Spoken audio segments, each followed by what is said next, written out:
What's up, guys? We're back for yet another episode of the Signature Sip. We have upgraded the host and the co-host for this episode. This is Mike Gomes, and I am with my esteemed colleague and friend. It's been 5 years. Now I can call you friend, right? Wait, so you waited 5 years to call me No, friend? I'm just saying that I can call you a friend. You looked at me when I called you friend. You're like, but hold on a second. But I thought you've called me friend right from the beginning. I've been calling you, I don't know, from the beginning. Maybe it took a couple of months. Okay. Took a couple of months. Okay, I'll give you that. Yeah. But I'm here with my friend and one of our agents, one of our top producing agents, Lisa Jordan, who has been with us for very close to 5 years. She started with us back in 2020, right during COVID. December 2020. From New York, right? Mm-hmm. She was lucky to meet a nice gentleman like myself who befriended her. Well, arms wide open. We welcomed her right in the door. But all joking aside, brand new agent, 2020, no sphere of influence. First year, you did a bunch of transactions. I think 14, 15? 19. 19 transactions? Wow, I lost count. 19 transactions. First year. Nobody that you knew lived in New Jersey. You came from New York. No one. And you killed it. I know, one of the reasons why you killed it, besides obviously your personality and your skill set, was the lead platform, OpCity, which we have for our agents. You took advantage of it, you ran with it, and you did extremely well, which then 5 years later, now you're one of, you're one of the lead managers on the account. You're part of leadership now because you've done such a great job and you understand leads. But, what I wanted to really get with this episode today is, now that you've been in this business for 5 years and you're an OG. Okay, I'm an OG. What is your advice for a lot of brand new agents coming in the door that don't have a sphere of influence, just like you didn't? What's your advice to them? Because let's face it, this is a really difficult career to get into. And a lot of people come in because the barrier of entry is low, right? It's easy to get in, but it's not easy once you're in it. So tell us a little bit about your advice. Play big mama bear. Big mama. Okay, so I would really say that you have to have the right mindset. If you come into this business saying, I'm going to make, all this money and I'm going to, live this life, that's not the right mindset. That's because people fall in love with the results first, right? Instead of understanding and falling in love with the process. Yeah, of course. So continue. You are your own business. You're the business owner. You have to understand that. You have to understand the success or the failure of the business lies on you. It doesn't lie on your brokerage. It lies on you. And a lot of people think that. I hear a lot of people say, I'm not getting this from my, the brokerage is 30% responsible for your training and your coaching and your development. You're the other 70% because you're an independent contractor. So you really have to have the mindset to understand that you are going to have to put in the work. And a lot of people don't want to do that. A lot of people want instant gratification. And in this business, it's not there. There's no instant gratification. There's no, I'm going to meet with one person and I'm going to put in an offer and I'm going to close the deal. And the other thing I would say, don't count your money. Do not count your money, because until you're at the closing table and the docs have been signed, that's when you think about it. And I had to learn that. I remember there was an agent that taught me that. So you have to get into this business for the right reasons. Yes, you want to have a better life. You want to have a better life for your family. Real purpose. Yes, but you have to have purpose. If you are not about people, if you're not about genuinely helping people in this business, you will not succeed.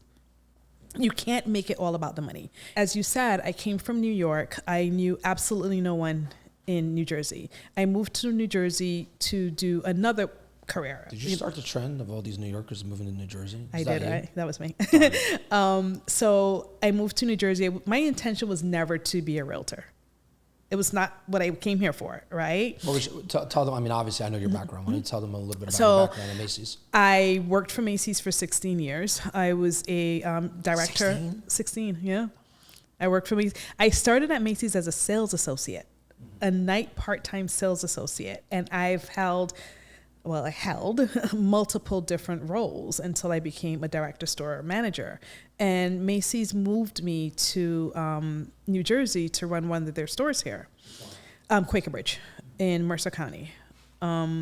So they moved me to run the store here, and that was February 28th is when I left. February 20th, 2020 is when I left New York and moved here. And as we all know, a couple of weeks later, COVID happened. World shuts down. World shuts down, and obviously everyone went home, but store managers, we had to remain in our stores.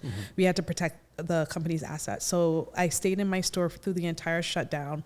And then obviously with the loss of revenue from a big organization like that, they had to make changes. And one of the changes they made was they laid off 3,900 people, and I was one of them. Yeah, because, running a business, one of the things you have to do is you have to keep an eye on the expenses. Yeah. And if that requires making drastic decisions like letting people go, they have to obviously focus on the bottom line. That's the reality of it. And I understood. At that point, I didn't understand, right? But of course, I understand. Now, as a business owner, you understand now because you're a business owner. I understand now because I am a business owner.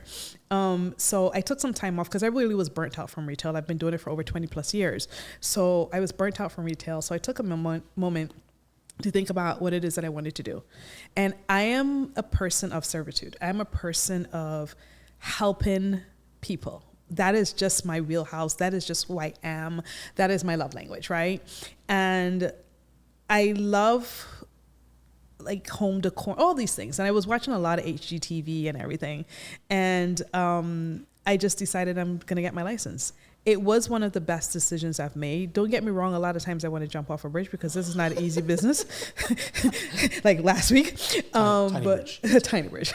But you have to truly believe in yourself and you have to put in the work. It's not going to be given to you. Like for me, I didn't know anyone. I didn't have a sphere of influence. The only people I knew when I started this business were the realtors that I worked with. My mindset is what got me to where I am because you know this. I live by the motto that I cannot afford to lose. I cannot afford to not be successful. I can't afford. I am my fallback plan. So I live by that. And I've lived by that my whole life. Like I've been successful in every single field of business that I've been in. And I continue to do that because I have the mindset of I'm going to do whatever it is that I need to do to win and be successful. And I think that, mindset is a discussion that's undermined for whatever reason in this business. Here's the reality. This isn't for everybody. It requires thick skin, strong mindset.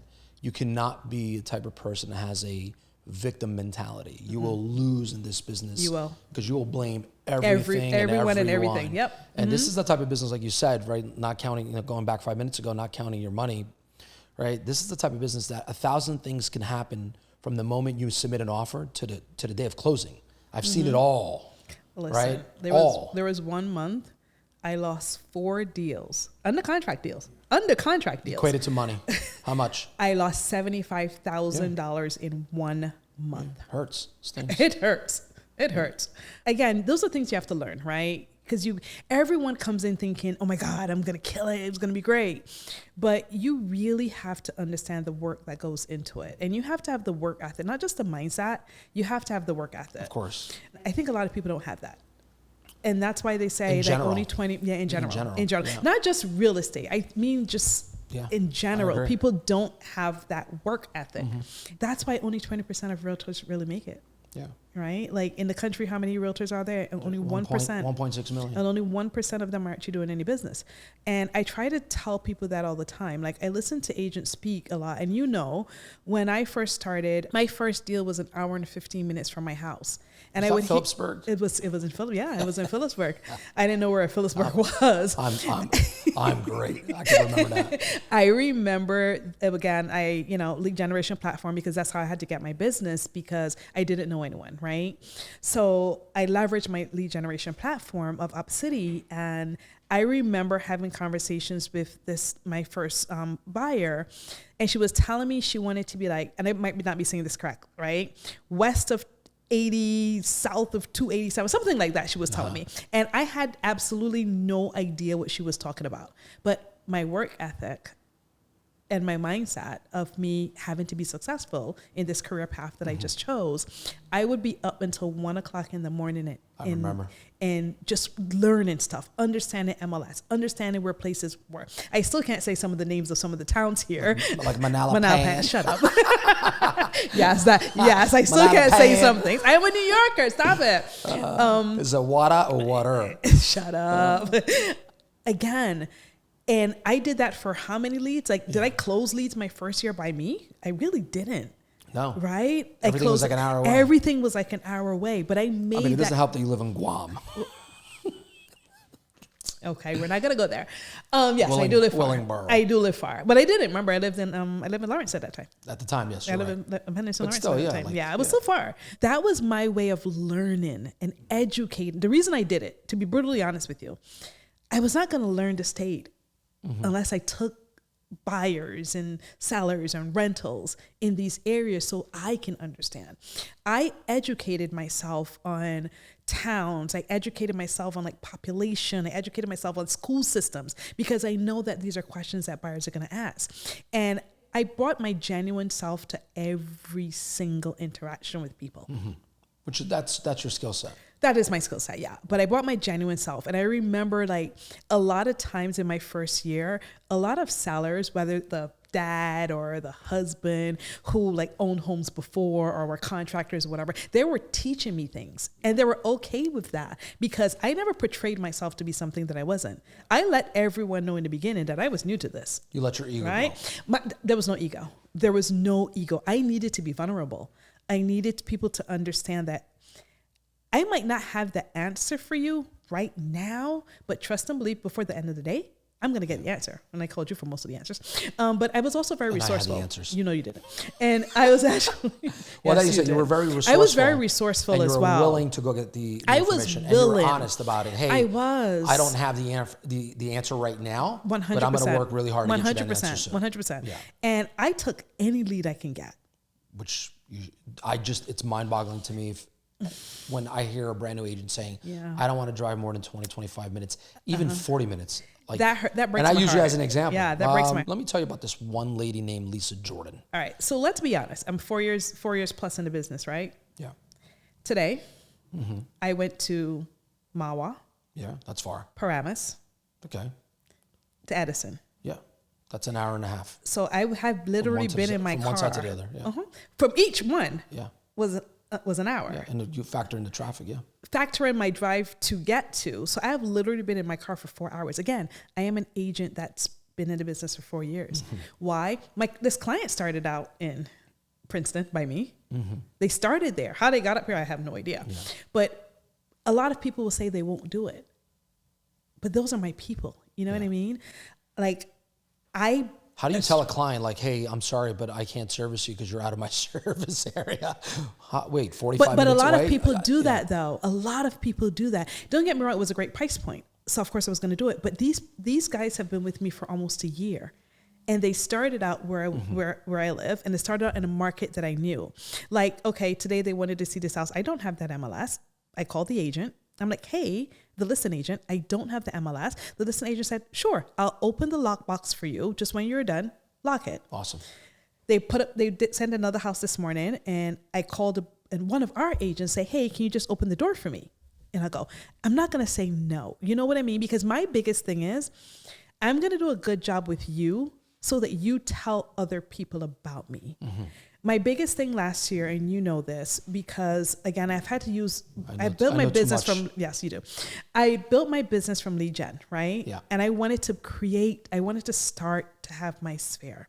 My biggest thing last year was most of my deals were going to be personal deals. Yeah. I desperately wanted to have any lead that I've had before, any closings that I've had, I wanted them to refer me to others. Correct. And it worked. Right? 60% of my deals last year came from my sphere of influence. Yeah. And my sphere meaning past clients. Yeah. And that's really because I put in the work every day. And I'm not saying that everyone is not putting in the work, but I've been willing. I remember last year I closed a mobile home. It was $110,000 or something like that. Do it, yeah. And most agents wouldn't do it. She's referred me a $500,000 buyer. Wow. Yeah. And she's referred me a seller. Yeah. Because did I know anything about a mobile home? Absolutely not. But you know who taught me about the mobile home? The listing agent from a whole other brokerage. Mm-hmm. When I did the showing and everything, I called her and said, hey, listen, I've never sold a mobile home before. Can you guide me? Mm-hmm. And she did. That's awesome. That's what it has to be about. And again, as I said, it's about the mindset and the work ethic. If you're going to be resourceful. And being resourceful. Yeah. And being resourceful. I didn't call anyone in brokerage to ask about. I figured that this agent, and I looked her up, and she sold many homes in that community, so she has to be the subject matter expert, right? So who best to get the 100%, the info from? And she guided me, and now I can guide others on mobile homes. Do I want to continue selling on mobile homes? Not really.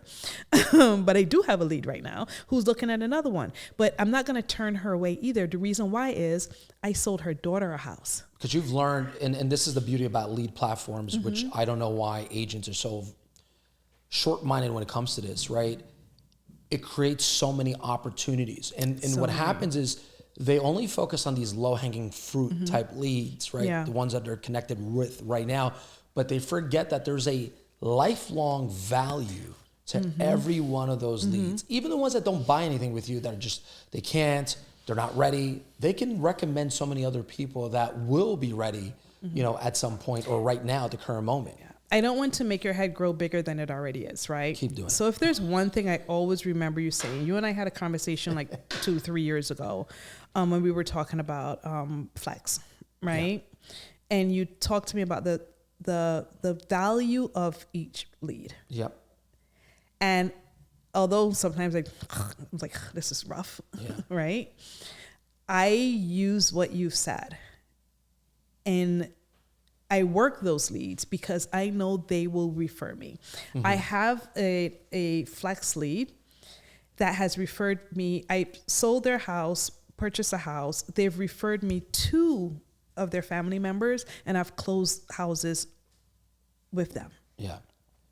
And those 2 family members will now, in turn, refer me to others. So let's talk about that a little bit, and then we're going to get transition over, right? So most lead platforms, there's Zillow, there's OpCity, there's Realtor.com, there's Redfin. Mojo. A lot of the platforms, the way they work, if you're watching this, you have to pay them a referral fee. And typically that referral fee is somewhere between 30 to 40%, right? The better quality leads or the better quality lead platforms out there like Zillow, for the most part, you're going to be paying them a higher percentage, 40%. But that 40%, right, in translation, that cost value starts to decrease drastically within time because of the lifelong value of that client that becomes a huge referral source for you, where in the future, you're not going to owe Zillow, Realtor.com, OpCity no money because you're referring them or they're referring you, their siblings, right? Their family members, their business associates, et cetera. And that's where I think agents tend to, put their head down and really, really be narrow in terms of thinking. They forget that one lead can give you 10 other transactions. They can. Right? So 10, if you close on 10 leads, right? Those 10 leads can lead you to another 100 transactions. Yeah. And that, from a longevity standpoint, is absolutely amazing because it can really make the difference between you making this a career or not, right? Agreed. Because at the end of the day, here's what people forget that are coming into this business. And this is where this business is very hard, but it's also a little bit confusing. You can be a great agent and not be successful. And you can be not such a great agent, but be very successful. Right. What is the difference? The difference is the not so great agent that is successful has understood the lead game and the lifelong value of that lead and the opportunities, and that they need to focus on marketing. Right. And that's what happens. All right. So the follow-up is a big piece of it, though. Of course. Really. So I think we kind of talked about it a little earlier today when we were doing a training. After the deal is closed, you can't be transactional in this business, right? You cannot be transactional.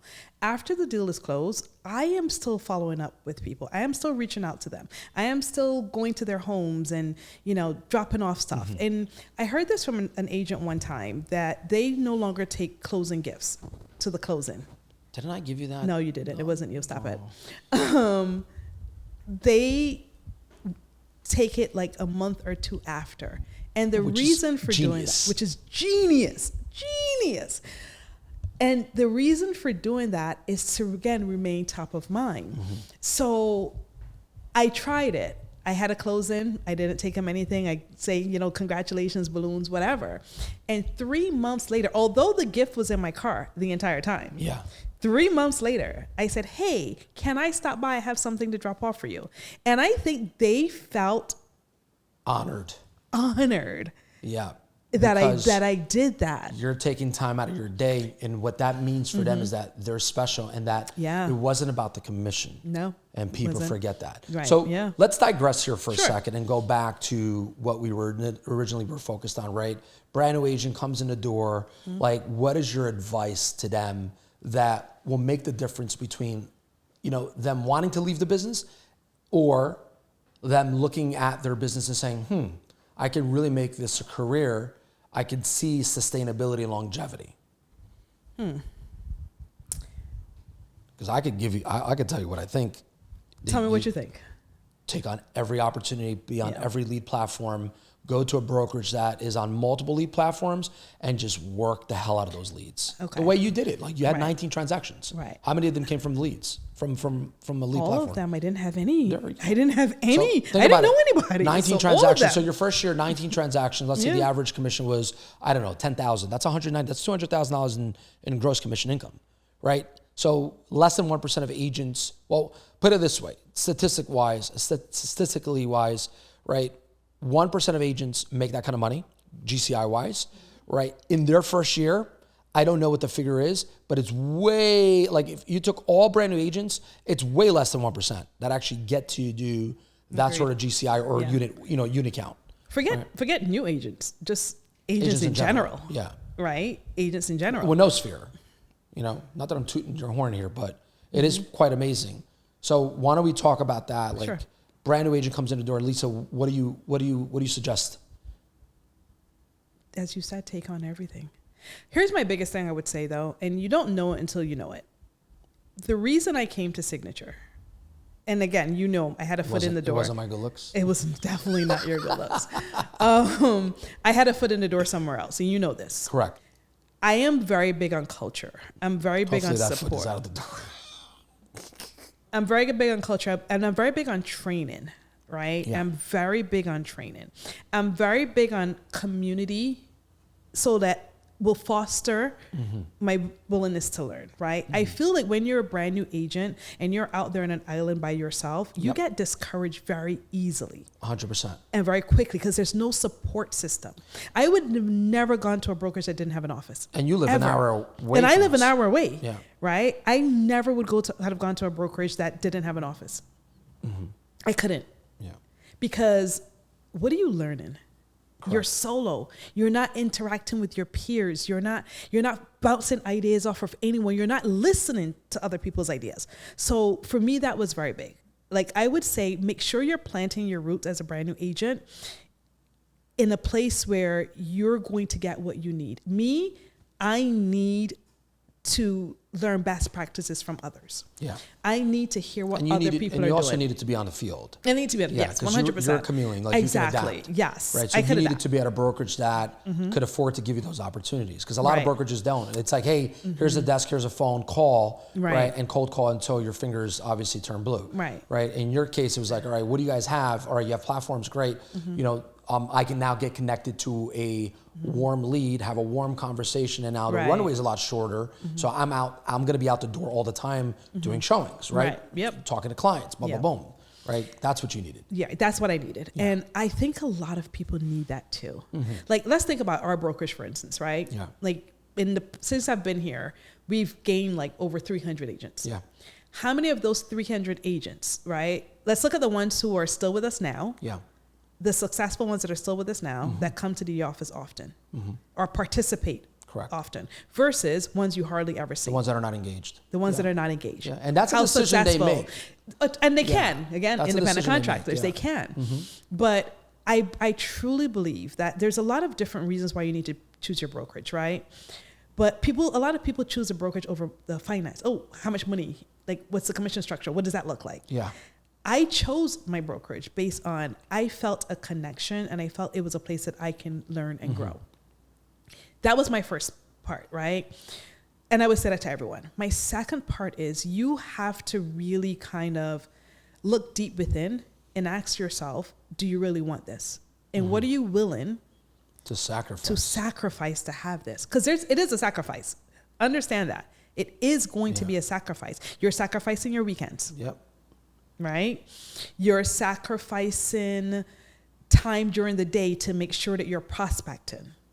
You're sacrificing your finances as well, because you have to invest in your business. And you're sacrificing, the security blanket of a 9-to-5 job, right? The hardest thing I had to do. Yeah. The hardest thing I had to do was, when is my next check coming? And I had to be okay with that. Right?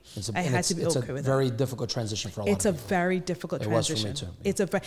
And here's the other part too, right? If you're an agent, and I'm just going to say this. When I transitioned, financially I was okay. So I could make that transition and not worry. A lot of people aren't like that, because as you said, it's an easy transition to get into being a realtor, right? Yeah. $99, Signature Realty Academy.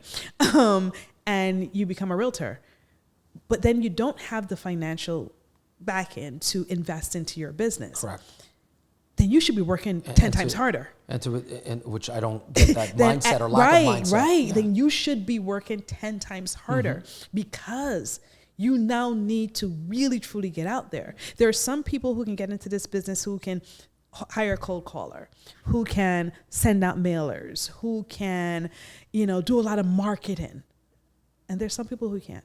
Of course. Yeah. So if you can't, some people could pay, right? They could afford to pay. Pay to play. Some people can't pay to play. And some, they have to, they have to barter time. Yes. Right? And that's what you did. You bartered your time. I did. Right? And it worked out well for you. I did. It worked out for me.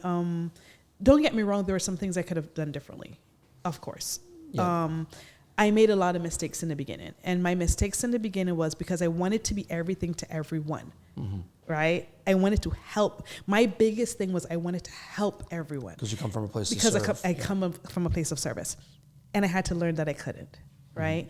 And the reason why I needed to learn that I couldn't was because in me trying to help everyone, I spent a lot of time on the road and working in the business and not on my business. You and I had several conversations. We've had that conversation before. Right. But I felt like I needed to do that because I didn't have a business. I didn't have. So I felt like I needed to do that. Right. Yeah, in the I beginning, felt me personally. Right. I felt me personally. Around. I had to do that. Yeah. So I didn't have what's your niche? I didn't have one. I still don't think I have one, to be honest with you, right? I didn't have one. I didn't say I wanted to dominate in this market and I didn't stray from there. And I know a lot of people do that. And that might work for some, especially if you've lived in an area for 20 years. If you have roots in a community. Exactly. If you have those roots, then that's great. A big budget where you can invest. So if you have roots in that community, then market the heck out of yourself there. Market that. I can understand you saying, I want to be the queen of Short Hills. Because you have roots in that community already. So do everything within your power. But my biggest thing is that people just have to change their mindset when they become a realtor. You really do. And you have to change your work ethic.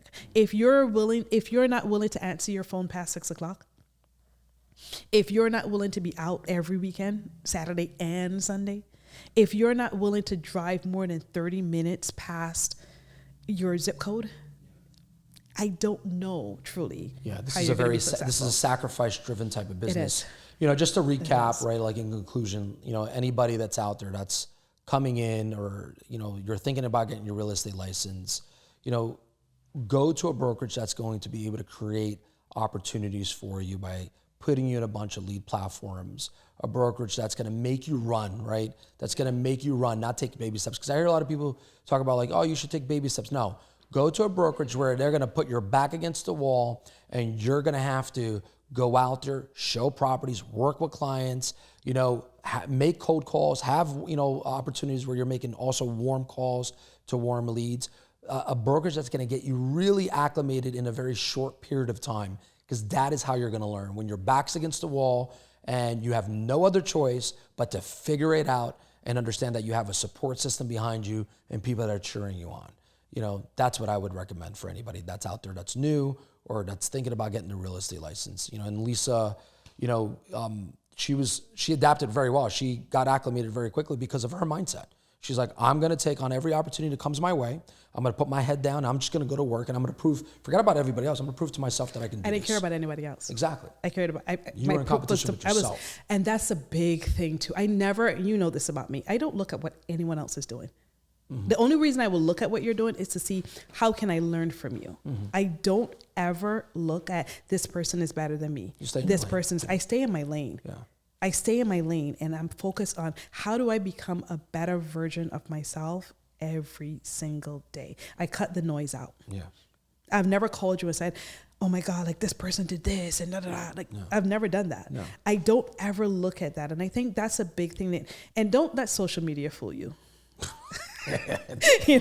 When you get started in this business, don't let social media fool you. Instagram be right? lying. Yeah, Instagram a lying. Yeah. But I would say to everyone, just change your mindset, dig in. Your work ethic is what's really gonna drive you, and trust the process. Trust the process. Yeah. And hold yourself accountable. Absolutely, love it. Thanks, Lisa. You're I appreciate welcome. you as always. Can I go eat my food now? You can go eat your food. Okay, thank you. All right, guys, if you're new to this podcast, like and subscribe. Or like my daughter says, Addison, like and subscribe.